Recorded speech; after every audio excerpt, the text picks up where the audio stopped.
Jésus, voyant venir à lui Nathanaël, dit de lui, « Voici un véritable Israélite dans lequel il n'y a point de fraude. » Nathanaël lui dit, « D'où me connais-tu » Jésus répondit et lui dit, « Avant que Philippe t'appelât, je t'ai vu, quand tu étais sous le figuier. » Nathanaël reprit, « Maître, tu es le Fils de Dieu, tu es le roi d'Israël. » Jésus répondit, « Parce que je t'ai dit que je t'avais vu sous le figuier, tu crois. Tu verras de plus grandes choses que celles-ci. » Et il ajouta, « en vérité, je vous le déclare.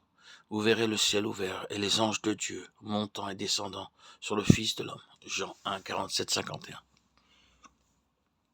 Nous nous approchons ici de l'école de Christ. Et il y a une chose essentielle. Avant que nous puissions arriver au seuil même de cette école, c'est ce qui est marqué par ces paroles. « Voici un véritable Israélite, dans lequel il n'y a point de fraude. » Cela, placé à côté des paroles finales, les anges de Dieu montant et descendant sur le Fils de l'homme, nous donne une image entière de la pensée spirituelle qui y est enfermée. Au moment où Jacob, dans sa fourberie, nous nous rappelons l'histoire de sa fraude, avait volé le droit d'aînesse, puis avait dû fuir pour sauver sa vie, il avait vu une vérité très grande, bien qu'obscurément en symbole ou en figure, et de plus en vérité dans laquelle il n'était pas alors capable d'entrer. À ce moment-là, Jacob ne pouvait pas entrer dans la signification de ce qu'il avait vu, c'est-à-dire de la maison de Dieu, Bethel, ce lieu où se rencontrent les cieux et la terre, où se rencontrent Dieu et l'homme, où la gloire unit les cieux à la terre, Dieu à l'homme, ce lieu où se trouve le grand lien, où Dieu parle et se fait connaître, où sont révélés les desseins de Dieu. Pourquoi donc Jacob ne pouvait-il pas y entrer? Parce qu'il était coupable.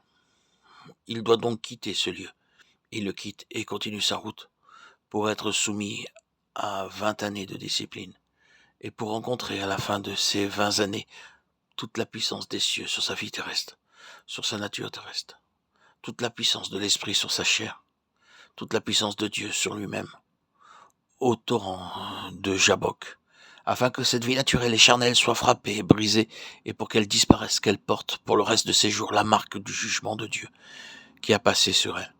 Et alors, le Jacob étant jugé, le Jacob étant frappé, blessé, brisé, il pourra revenir et répandre son offrande à Bethel et y demeurer. La fourberie a été mise de côté. Il n'est plus Jacob désormais, mais Israël, dans lequel, pour employer le symbole et la figure, il n'y a point de fraude.